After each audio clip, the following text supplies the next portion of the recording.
기도하겠습니다. 살아계신 하나님 아버지, 이곳에 주님의 교회를 세우시고 지금까지 섞지 아니한 순수한 진리의 말씀으로 저희들을 먹여주시며 성령의 감동으로 인도하셔서 오늘 이 자리까지 오게 해주신 것 진심으로 감사합니다.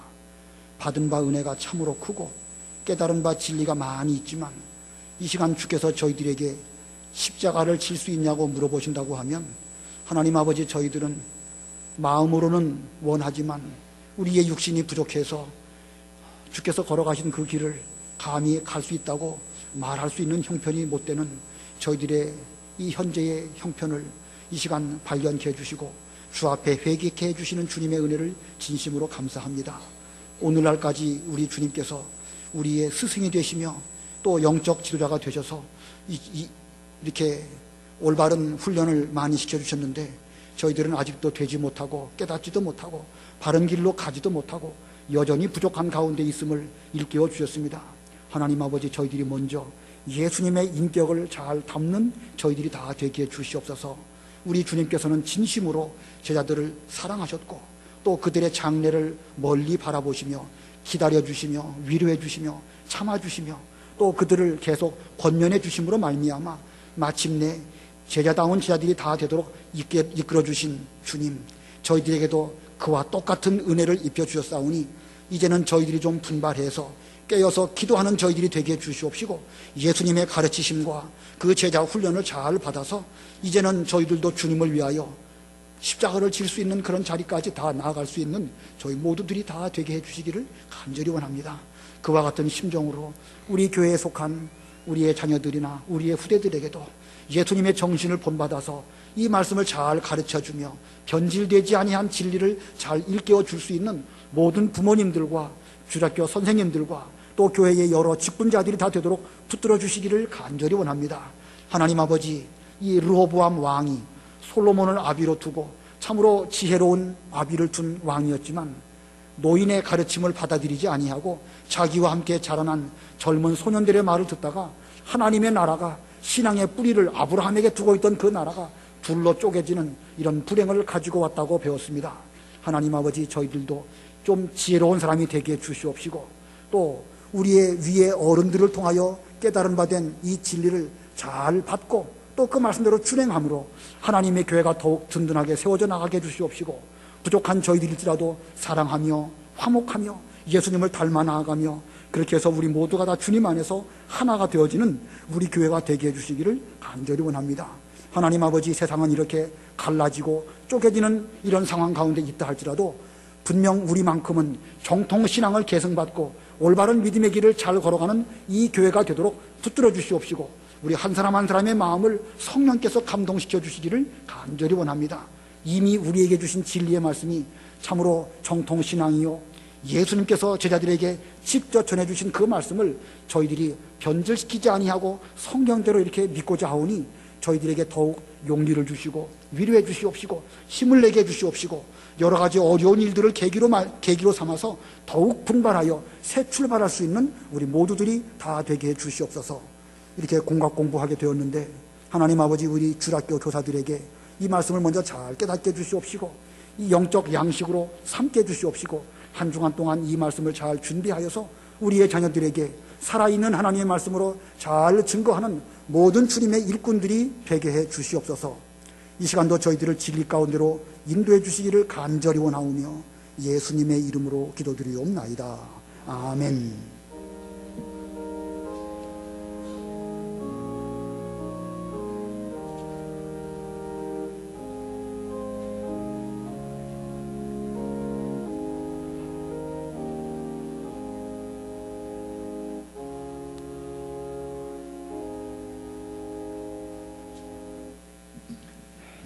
하나님의 말씀은 열왕기상 13장 1절 말씀부터 10절까지 봉독하겠습니다.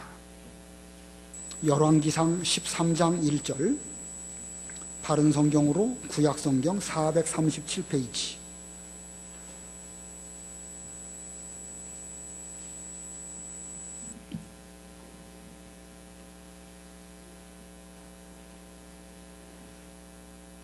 열왕기상 13장 1절입니다. 하나님의 사람이 여호와의 말씀에 따라 유다에서 베델에 왔는데 그때 여로보암이 제단 곁에 서서 분향하고 있었다.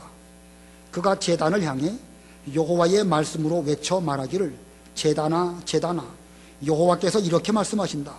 보아라 다윗의 집에 요시야라 하는 한 아들이 태어날 것인데 그가 내 위에서 분향하는 산당의 제사장들을 내 위에 제물로 바칠 것이며 또 사람의 뼈를 내 위에 태울 것이다 하고 그날에 그가 징조를 주며 말하기를 이것이 여호와께서 말씀하신 징조이다. 제단이 갈라지며 그 위에 있는 재가 쏟아질 것이다 하였다. 하나님의 사람이 베델에 있는 제단을 향하여 외친 말을 왕이 들었을 때에 여로보암이 제단에서 손을 뻗어 그를 잡아라 하고 말하니 왕이 그를 향해 뻗은 손이 말라 안으로 다시 굽힐 수 없게 되었고 하나님의 사람이 여호와의 말씀으로 준 징조대로 제단이 갈라지고 제단에서 기름재가 쏟아졌다. 왕이 하나님의 사람에게 말하기를 부디 여호와 당신의 하나님께 은혜를 구하여 내 손을 안으로 다시 굽힐 수 있도록 기도해 주십시오 하고 부탁하니 하나님의 사람이 여호와의 은혜를 구하니 왕의 손이 다시 회복되어 이전처럼 되었다. 왕이 하나님의 사람에게 나와 함께 집으로 가서 쉬도록 합시다. 내가 당신에게 선물을 주겠소 하고 말하였으나 하나님의 사람이 왕에게 말하기를 왕이 제게 왕의 집의 절반을 준다 해도 저는 왕과 함께 가지 아니하고 저는 이곳에서 음식도 먹지 않으며 물도 마시지 않을 것입니다. 이는 여호와의 말씀이 제게 명령하시기를 너는 음식도 먹지 말고 물도 마시지 말고 내가 갔던 길로 되돌아오지도 마라 하셨기 때문입니다 하고 이에 다른 길로 가고 베델에 올라왔던 길로 되돌아가지 않았다. 거기까지 봉독하겠습니다. 오늘 본문을 유심히 잘 보면 하나님의 사람이라는 표현이 계속 나오고 있습니다. 이 하나님의 사람이 여로보암에게 가서 여러 가지 말도 하고 또 등등의 하나님의 그 말씀을 전해 주었습니다. 이 하나님의 사람이 어떠한 용기를 가지고 있는가라는 것을 보여주는데 그래서 오늘 제목은 하나님의 사람의 용기, 하나님의 사람의 용기라는 제목입니다. 자, 이 노인의 가르침을 듣지 않고 자기와 함께 자라난 소년들의 가르침을 들었던 르호보암, 그는 어리석은 선택을 하고 말았습니다. 이 어리석은 선택을 한 결과 지금까지 이스라엘 나라가 통일 왕국으로 내내 12지파가 하나로 내려오게 되었다가 이제 결국 둘로 쪼개지게 됩니다. 남쪽 유다, 북쪽 이스라엘. 남쪽 유다는 유다 지파와 베냐민 지파가 주로 이루었고 북쪽은 10지파가 또 모여서 이스라엘이라고 하는 나라가 되었습니다. 이 같은 뿌리에서 나왔지만 이 왕의 어리석은 선택으로 말미암아 분열하게 되었고 이 시점부터 각각 다른 길을 걸어가게 된 것입니다.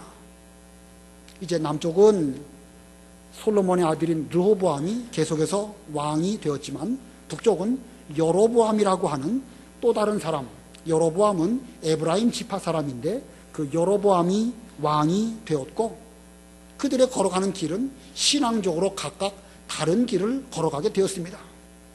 남쪽 유다는 이 다윗 왕에게 준 그 언약의 그 계대를 이어가는 정통 신앙의 길을 걸어간 반면 북쪽 이스라엘은 하나님을 섬긴다고 하지만 그들은 변질된 신앙을 걸어가게 되었습니다.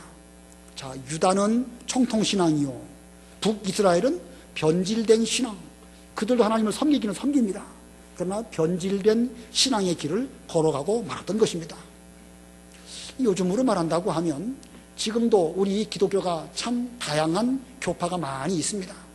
그런데 그 중에 정통 신앙으로 걸어가는 그런 교파가 있는가 하면 그렇지 못한 데도 많이 있습니다.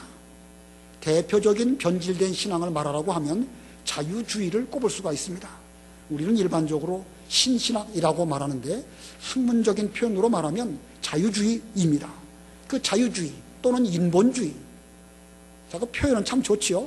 자유가 얼마나 좋고 사람 본의적으로 어떤 일을 한다고 하는 건 참 좋은 일입니다. 그러나 그것은 단어만 그런 것뿐이지 신앙적으로 놓고 볼 때에 자유주의는 그건 자유가 아니고 하나님을 떠난 이 하나님의 어떤 인도와 주장과 은혜를 받지 못하는 그런 상태가 되는 것이고, 하나님이 주장하시지 아니하시고 인간이 다스리는 그런 것이기 때문에 그것은 인본주의라고 말할 수가 있습니다. 그러므로 지금도 이스라엘과 같은 길을 걸어가는 그런 기독교가 있는가 하면 유다처럼 정통신앙을 걸어가는 이런 신앙 노선이 있습니다. 자, 우리 정통신앙은 자유주의가 아니고 말씀 중심의 이 복음주의 신앙입니다.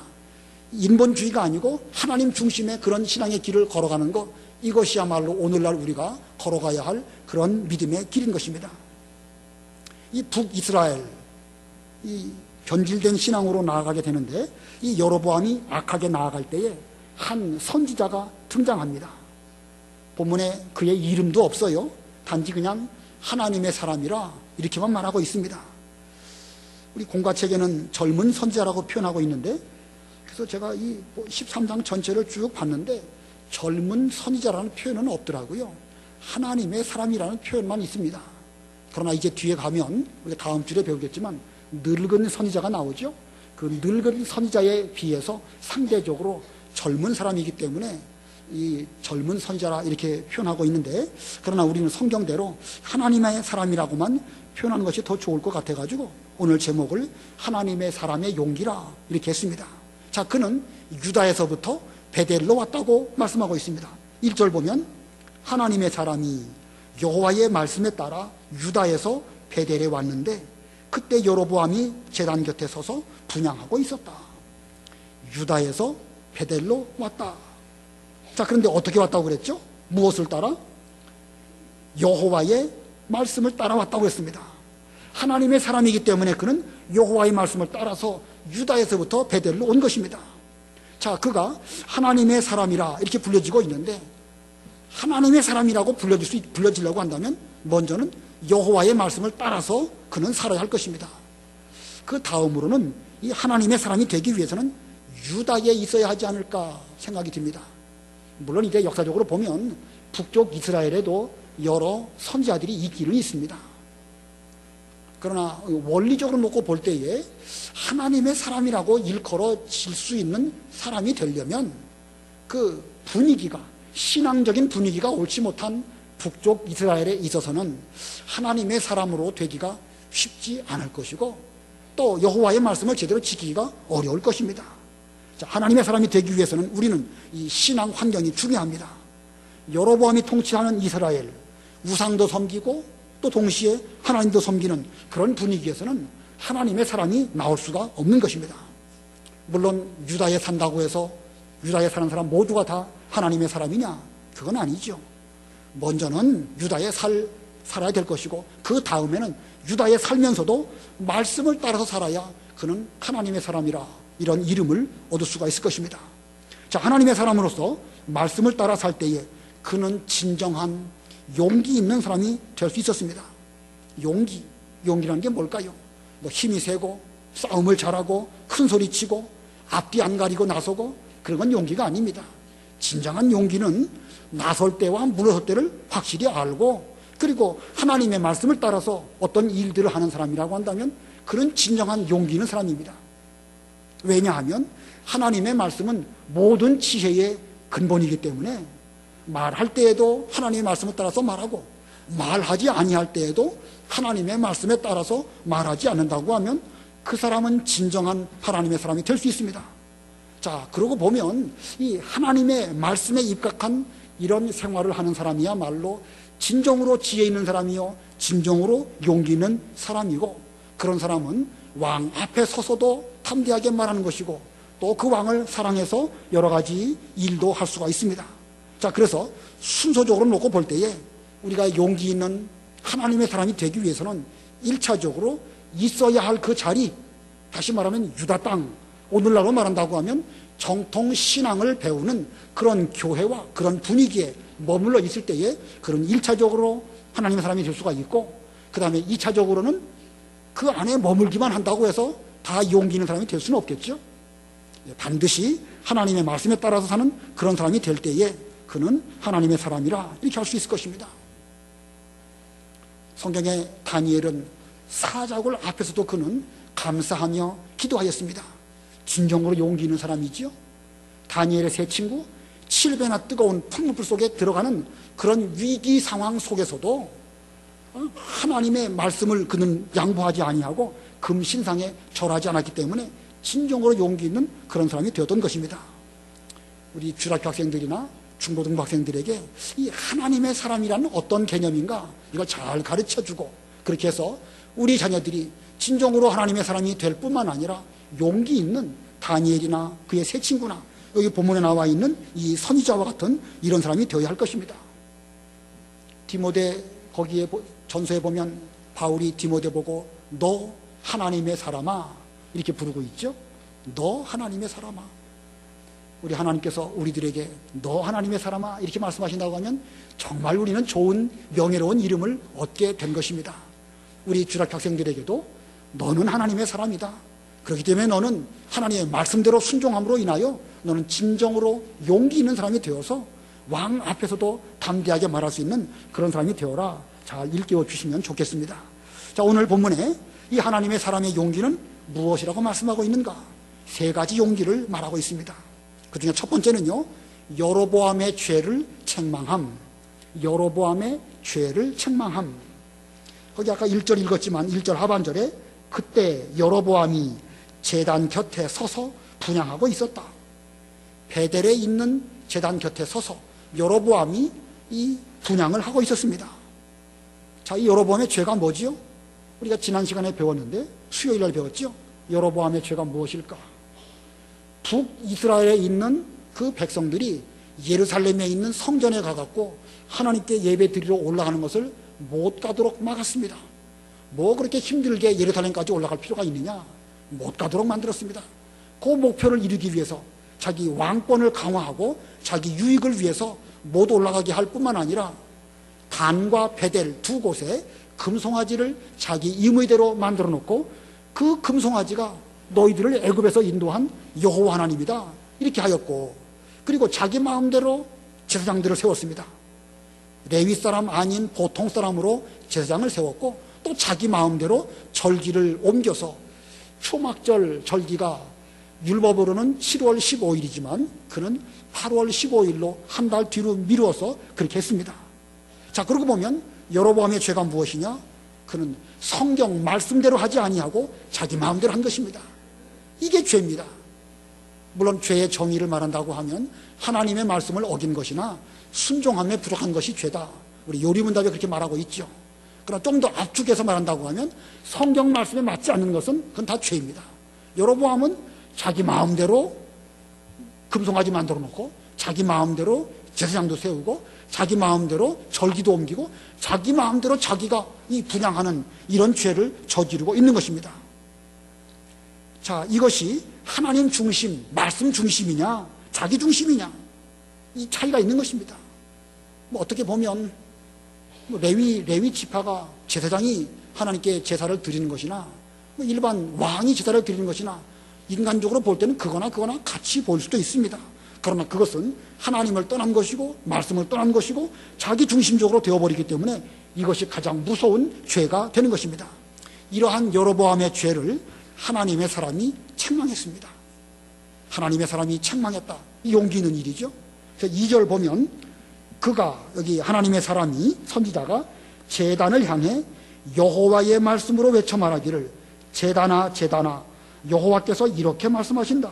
보아라 다윗의 집에 요시야라 하는 한 아들이 태어날 것인데 그가 내 위에서 분향하는 산당의 제사장들을 내 위에 제물로 바칠 것이며 또 사람의 뼈를 내 위에 태울 것이다 하고 그날에 그가 징조를 주며 말하기를 이것이 여호와께서 말씀하신 징조이다. 제단이 갈라지며 그 위에 있는 재가 쏟아질 것이다 하였다. 저희 본문을 잘 보면 하나님의 사람이 그 여로보암을 책망할 때 무엇을 가지고 책망했죠? 자기 생각대로 책망했습니까? 아니죠. 여기 여호와의 말씀이라고 그랬죠. 여호와의 말씀으로 외쳐 말하기를 여호와께서 이렇게 말씀하신다. 3절에도 그날에 그가 징조를 주어 말하기를 이것이 여호와께서 말씀하신 징조이다. 계속 하나님의 말씀에 입각해서 그는 이 여로보암을 책망하고 있습니다. 자기 생각대로 하느냐 여호와의 말씀대로 하느냐, 이것이 진정한 그로 하여금 용기를 갖게 하는 것입니다. 여호와의 말씀으로 철저하게 하나님의 말씀을 통해서 책망한 것, 이것이 이 선지자가 잘한 것입니다. 이 책망의 내용은 무엇인가? 장차 다윗의 집에서 요시야라고 하는 이름의 사람이 나올 것인데, 그 지금 여로보암이 그 제사를 드리는 그 제단 위에다가 이 잘못된 제사장들이 여러 그 제사를 드리고 있는데, 그 제사장들을 제물로 바칠 것이고 또 사람의 뼈를 그 제단에 뿌릴 것이다, 태울 것이다, 이렇게 말하고 있습니다. 저희 하나님의 사람이 이렇게 예언했는데 이 예언이 그대로 이루어졌을까요? 안 이루어졌을까요? 반드시 이루어졌겠죠. 하나님의 말씀대로 예언한 것이기 때문에 그 말씀대로 반드시 이루어졌습니다. 그것이 어디 나오냐면 열왕기하에 나옵니다. 열왕기하 23장 15절로 18절. 열왕기하 23장 15절. 또한 베델에 있는 산당의 제단, 즉 느바세 아들 여로보암이 만들어 이스라엘로 죄를 짓게 한 그 제단과 산당도 헐어버렸으니 그 산당은 불사른 뒤 빻아서 가루로 만들고 아세라 우상은 태워버렸다. 요시야가 얼굴을 돌려 산에 있는 무덤들을 보고 사람을 보내 무덤들에서 뼈들을 가져오게 하고 그것을 제단 위에서 불사르고 그곳을 부정한 곳으로 지정하였다. 이 일들을 하나님의 사람이 선포하였었는데 그가 선포한 하나님의 말씀대로 되었다. 그리고 왕이 말하기를 내가 보고 있는 저 비석은 무엇이냐 하니 그 성읍 사람들이 대답하기를 왕께서 베델의 제단에 대하여 이런 일을 하실 것이라고 선포했던 유다에서 온 하나님의 이 사람의 무덤입니다 라고 하였다. 왕이 말하기를 그것은 그대로 두고 그 뼈를 옮기지 마라 하니 그들이 그의 뼈를 사마리아에서 온 선지자의 뼈와 함께 그대로 두었다. 예, 지금 하나님의 사람이 그 예언한 그 말씀대로 요시야 왕 때에 이르러서 그대로 되었습니다. 요시야 왕은 이때로부터 300년 뒤의 사람이에요. 다윗의 17대 손인데 그 요시야 왕이 어렸을 때 이제 잘 자라서 믿음으로 자랐기 때문에 그가 왕 된 뒤에 그 나라의 문제를 다 살펴보고 그 믿음에서 떠나 율법대로 행하지 않는 그런 모든 것들을 다 회파해 버렸습니다. 베델과 단에 있는 산당을 다 부숴버리고 여러 가지 그 우상들을 다 없애버리고, 그리고 그 산당에다가 뼈들을 다 뿌리고 다 무너뜨려버리고 이런 일들을 하게 되었는데, 이 여로보암 때로부터 약 300년 뒤의 일인 것입니다.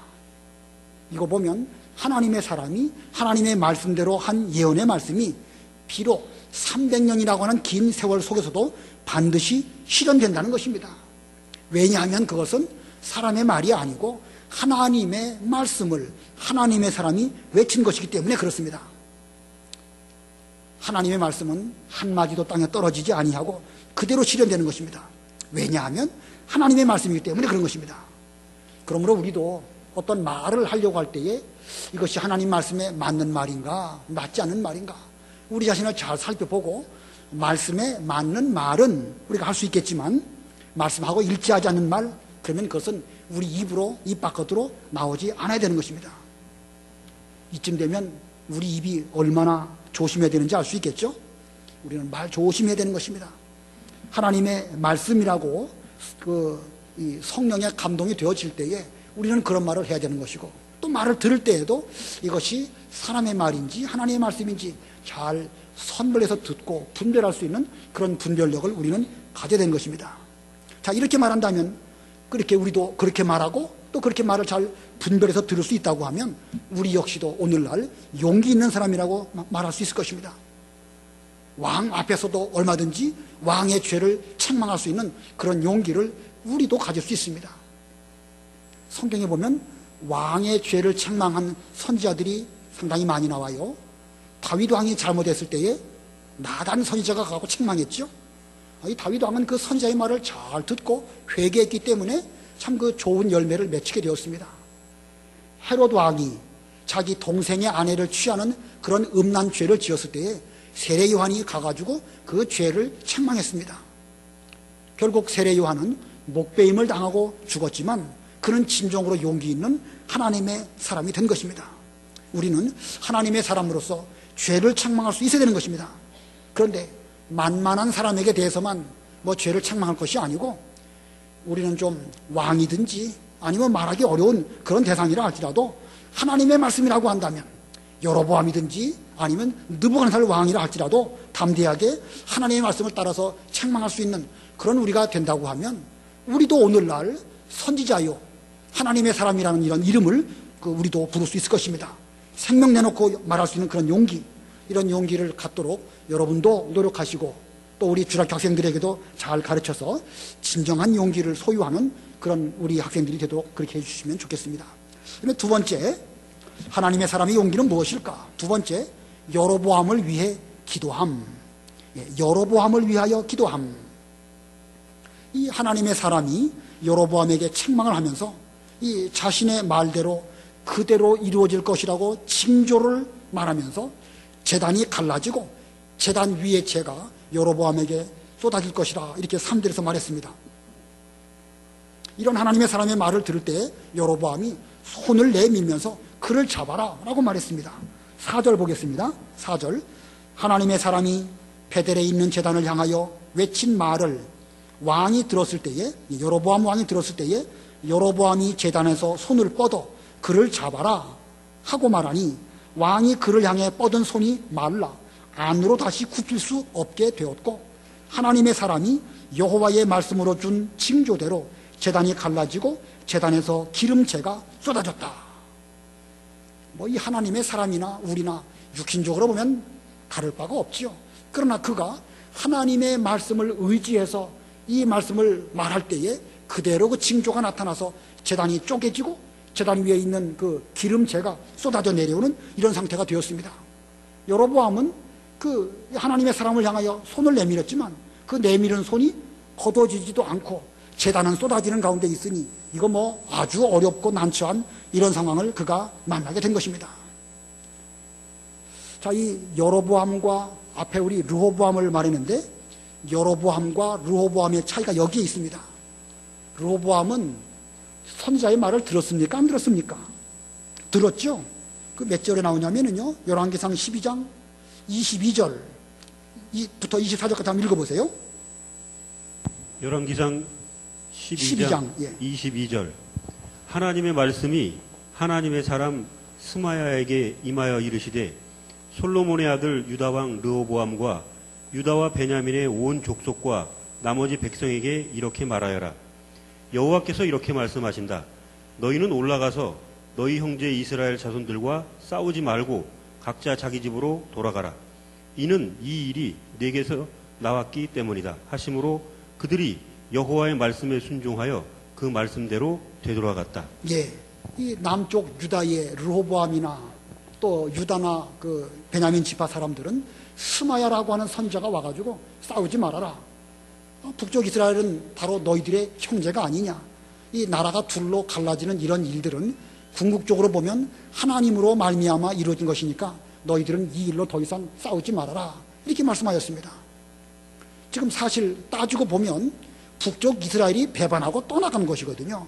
그런 면으로 놓고 볼 때에 유다 입장에서는 화가 날 수밖에 없을 것입니다. 그러나 하나님의 선지자가 싸우지 말아라.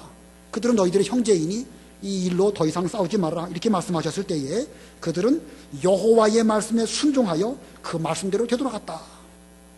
그러나 여기 여로보암은 어떻게 했죠?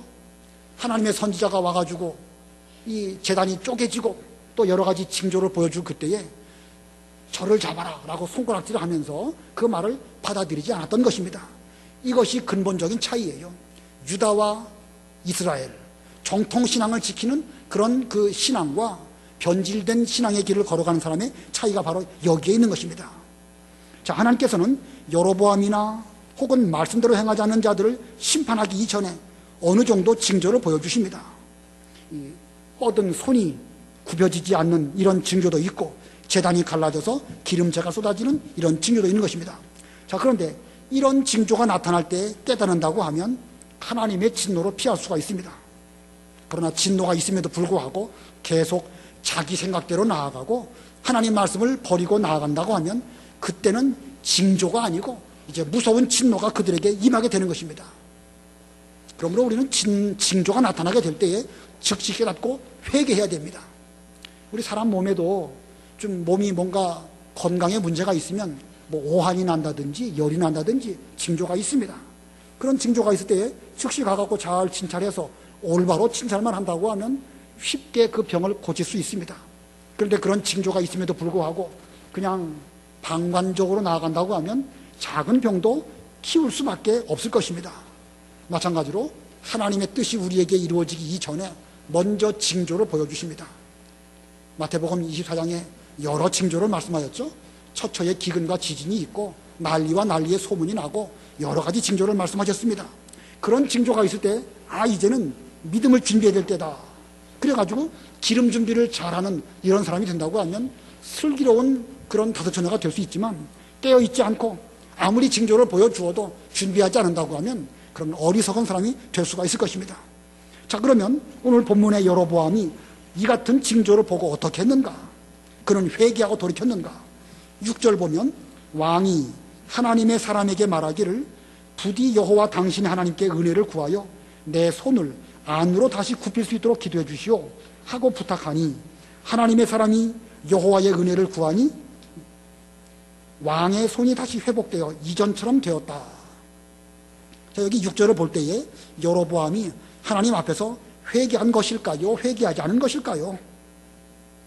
자, 이거 여기 6절만 보면 뭔가 하나님께 기도해서 내 팔이 다시 좀 회복되게 해주시오 이렇게 한 걸 보면 그도 하나님을 찾았고 은혜를 구했고 또 선지자를 통해서 뭔가 목적을 이루기 위해서 이렇게 말한 걸 볼 때에 회개한 것은 아닐까 이런 생각이 들 수도 있습니다. 그러나 열왕기상 13장 끝에 가보면은요 13장 33절 34절 거기도 한번 읽어봐 주세요. 33절 이 일 후에도 여로보암은 자기의 악한 길에서 돌아서지 않고 계속해서 일반 백성 중에서 산당의 제사장들을 세웠으니 원하는 자는 누구든지 제사장으로 삼아 산당의 제사장이 되게 하였으므로 이 일이 여로보암의 집의 죄가 되어 그 집이 땅 위에서 끊어져 멸망하게 되었다. 예, 여기 33절에 이 일 후에도 하나님의 사람으로 말미암아 앞으로 되어질 일을 예언해주고 징조도 보여주고 여러 가지 일들을 잘 나타내 주었음에도 불구하고 그는 악한 길에서 돌아서지 않았다고 그랬습니다. 계속해서 일반 백성 중에서 제사장들을 세웠고 또 누구든지 제사장으로 삼아 산당의 제사장이 되게 하였으므로 이것이 죄가 되었다라고 말하고 있습니다. 그리고 보면 지금 여기 이 본문 6절에 나와 있는 여로보암의 말은 자기 근본적인 죄는 덮어두고 당장에 나타난 징조만 피하려고 하는 이런 호구지책으로 급하니까 하나님께 기도해서 은혜를 얻게 해주세요 이렇게 그 말만 한 것뿐입니다. 이런 회개한 것이 아니고 그냥 급한 일만 피하려고 하는 이런 가운데 있었던 것입니다. 자, 그러면 이런 경우에 이런 여로보암 같은 사람을 위해서 기도해 주어야 할까요? 해주지 말아야 할까요? 진정으로 회개는 하지 않고 당장 급한 것만 어떻게 해결하려고 하는 그런 사람에게 우리가 기도해 줄 필요가 있을까요? 없을까요? 그 6절 하반절에 그랬죠? 하나님의 사람이 여호와의 은혜를 구하니 왕의 손이 다시 회복되어 이전처럼 되었다. 자, 하나님의 사람이 그 여로보암 회개하지도 않고 뻔뻔한 그 사람을 위해서 하나님께 은혜를 구하였기 때문에 하나님께서 그 기도를 들어주시고 왕의 손이 회복되게 해주셨다. 이거 보면 이 하나님의 사람은 기도할 때에 그냥 적당하게 그냥 뭐 기도해 달라고 하니까 기도 한마디 해주는 이런 정도가 아닙니다. 진심으로 기도했고 그 왕을 불쌍히 여기면서 기도했고 그 기도가 하나님께 상달되었기 때문에 그의 팔이 다시 회복되는 이런 하나님의 능력이 나타나게 된 것입니다. 자, 어차피 회개하지도 않을 것인데 뭐하러 기도해 주어야 하나? 이것이 하나님의 긍휼이기 때문에 그렇습니다. 하나님께서는 우리로 하여금 원수까지 사랑하도록 말씀하셨죠.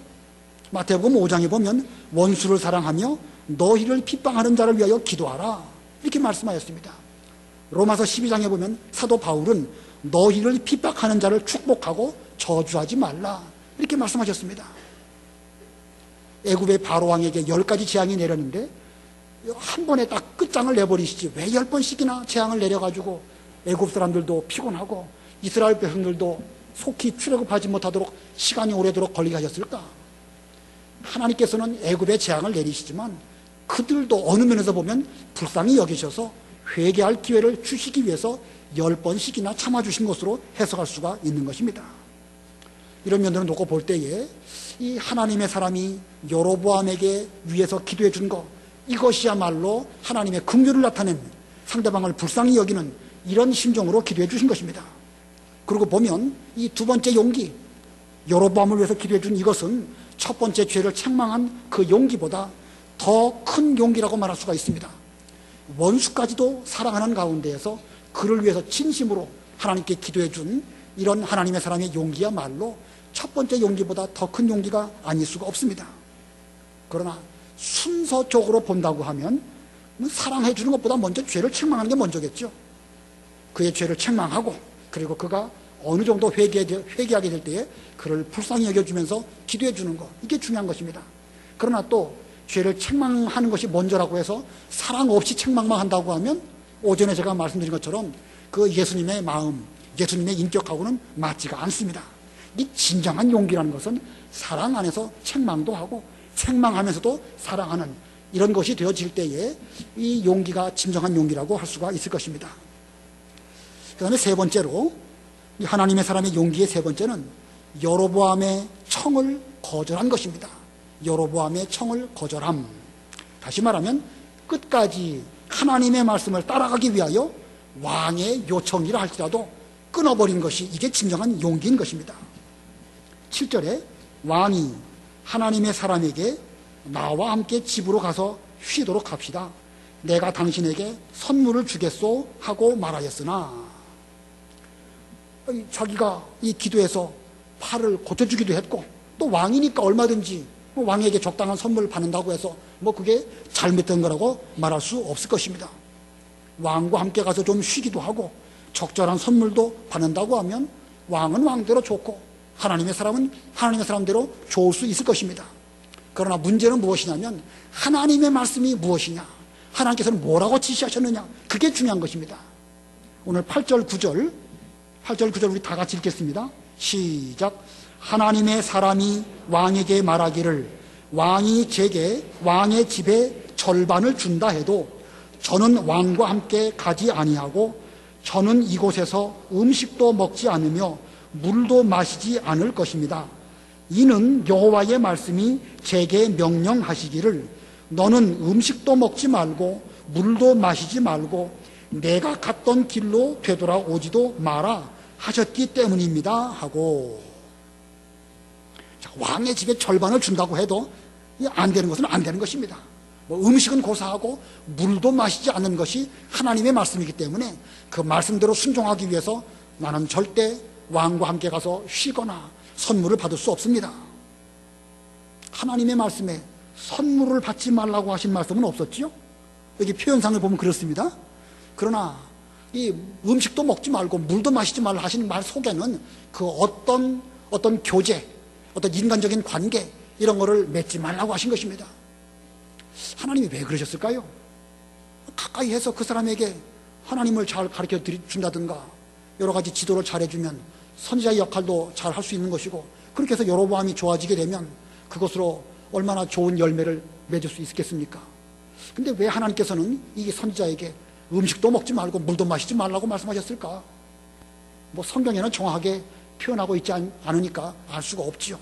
그러나 선지자 입장에서 하나님의 말씀을 전하면 그것으로 끝이지, 계속 이 여로보암 왕하고 말을 주거니 받거니 이렇게 한다고 하면 결국은 선지자가 손해를 보는 것입니다. 하나님의 사람이 해를 당하게 될 수밖에 없기 때문에 일절 그 어떤 인간적인 관계를 맺지 않도록 그렇게 말씀하신 것입니다. 이게 다음 시간에 배우겠지만 그 늙은 선지자하고 여러 가지 교제를 하다 보니까 결국 어려운 길을 걸어가게 되지 않았습니까? 자, 이거 보면 이렇게 이 여로보암의 이 청을 거절하는 거, 이거 쉬운 일이 아닙니다. 자기가 기도해주고 그로 인해서 하나님의 은혜를 입었다고 하면 얼마든지 대접을 받을 수 있는 것이지만, 그러나 인간적으로 대접을 하는 것이 문제가 아니라 하나님의 말씀이 이거라고 한다면 말씀에 입각해서 뭐 더 이상 다른 그 변명이 필요 없는 거예요. 하나님의 말씀이라고 한다면 더 이상 거기에 다른 말 붙이셔서는 안 되고 그 시점에서 딱 끊어버리고 그냥 뒤돌아서는 것이 그게 올바른 것입니다. 이미 하나님께서 계시가 있었고 음식도 먹지 말고 물도 마시지 말라. 그리고 갔던 길로 되돌아오지도 말라. 이렇게 말씀하셨으니까 자, 이거 보면 그는 그 어떤 것보다도 말씀대로 나가는 것, 이것이 이 선지자의 최고의 용기라고 할 수가 있습니다. 죄를 책망하는 것도 중요하고 그를 위해서 사랑해서 불쌍히 여겨 기도해 주는 것도 중요하지만 그 가장 근원적으로는 하나님의 말씀에 붙잡힌다고 하면 그는 최고의 용기 있는 사람이라고 할 수가 있습니다. 여러분들은 스스로 생각하시기에 용기 있는 사람이라고 생각하십니까? 우리 그렇지 못하지요. 저도 그렇고 여러분도 생각하기에 나는 뭐 용기 있는 사람이라고 말하기 어렵다. 다 그렇게 우리가 생각이 될 것입니다. 그러나 우리가 다 인간적으로는 부족하지만 하나님의 말씀 따라서 산다고 하면 우리도 얼마든지 하나님의 사람이라고 하는 그런 이름 얻을 수 있고 우리도 얼마든지 용기 있는 사람이 되어서 왕의 죄도 책망하고 그를 불쌍히 여겨 기도해 줄 수 있는 이런 사람이 되기도 하고 일절 그 모든 것들을 끊어버리고 믿음을 따라서 걸어갈 수 있는 이런 길을 갈 수가 있는 것입니다. 아무쪼록 우리 모두는 하나님의 말씀을 따라서 사는 하나님의 사람이 다 되시기를 바라고 그러함으로 진정 용기 있는 하나님의 사람들이 다 되시기를 바랍니다. 이렇게 말씀에 붙잡혀서 산다고 하면 그 용기를 가지고 나아간다고 하면 여로보암 왕도 어찌할 수 없고 우리를 뭐라고 말하는 그 사람의 팔이 굳어져서 다시 오므려지지 않는 이런 하나님의 능력도 나타내 주셔서 우리를 보호해 주실 것입니다. 오늘 우리에게도 이런 용기 있는 사람이 필요합니다. 우리 모두가 다 그런 용기 있는 사람이 돼야 되겠고 우리뿐만 아니라 이제 주일학교에서 이 공학 공부를 잘 배우는 학생들에게도 진정한 용기가 무엇인지를 잘 일깨워 주어서 그들이 앞으로 하나님의 사람으로 일평생 살아감으로 하나님의 일을 잘 이루어드리는 그런 용기 있는 자녀들을 잘 배출해내는 우리 모두가 다 되어야 되겠습니다.